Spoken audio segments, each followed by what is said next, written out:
Olá pessoal, bem-vindos ao canal Seletando. Eu sou Valdeir Alves, digital influencer, e venho aqui falar para vocês sobre política. Isso mesmo, política e não politicagem. A gente vai iniciar falando sobre o coronelismo, que foi de 1889 a 1920.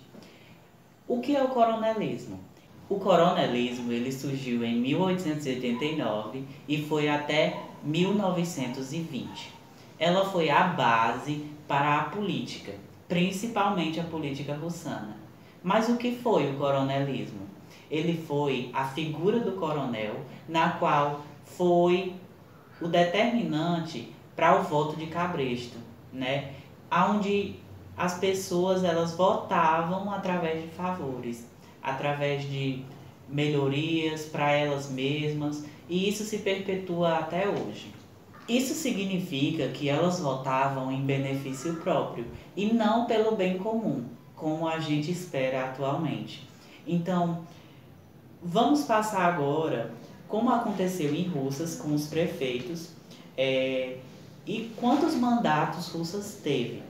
Russas teve um total de 20 mandatos, com repetições de alguns prefeitos, e o primeiro prefeito foi Francisco Ferreira de Araújo Lima, que passou apenas 2 anos e que foi de 1916 a 1918. Ele não foi votado para estar lá, ele foi nomeado. Foi através dessa figura de coronéis que o colocaram lá para assumir como prefeito.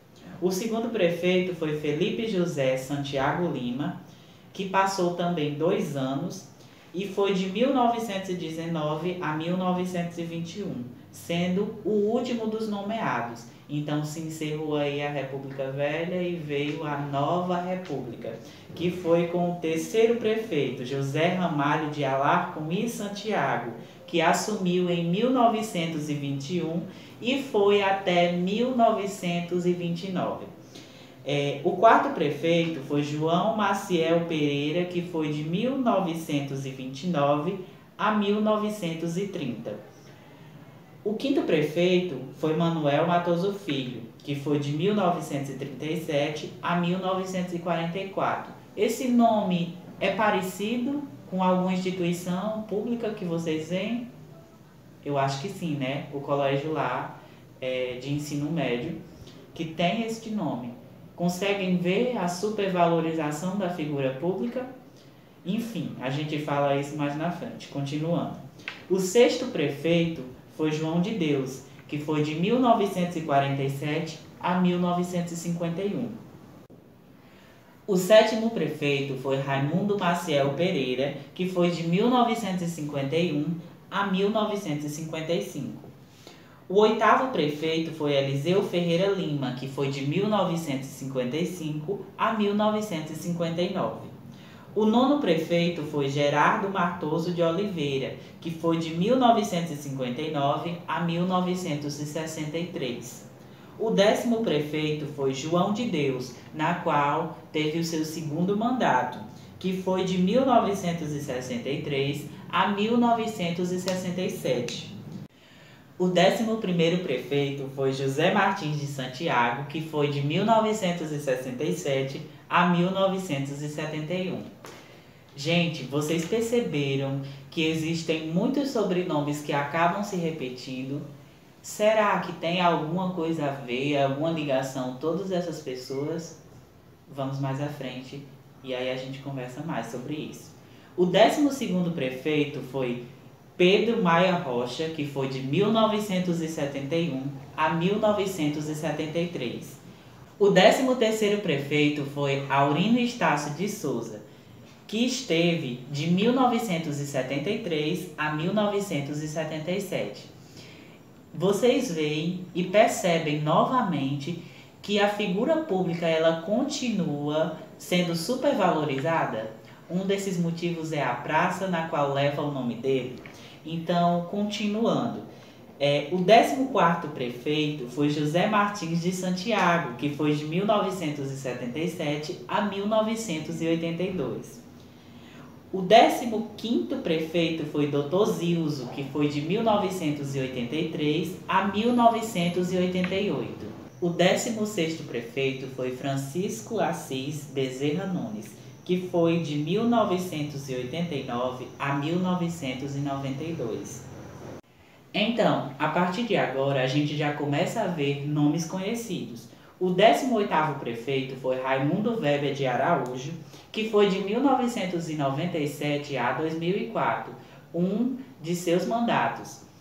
Logo após, com a saída do Weber, entrou também um nome bastante conhecido atualmente, que foi o 19º prefeito, Raimundo Cordeiro de Freitas, que foi de 2005 até 2012. O 20º prefeito foi Raimundo Weber de Araújo, que foi de 2013 até os dias atuais, até a gravação desse vídeo, que é 2020.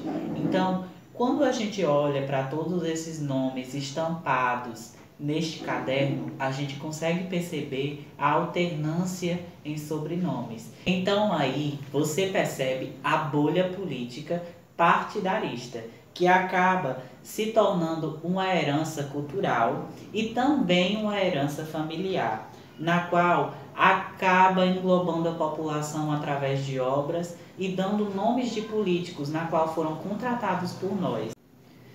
Com isso, a supervalorização de um nome ou figura pública, na qual ela tem por obrigação fazer isso pelo bem comum, demonstra essa base do coronelismo.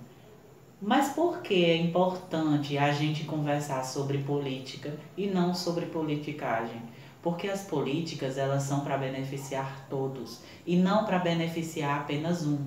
Então, democratizar o assunto é o mais importante.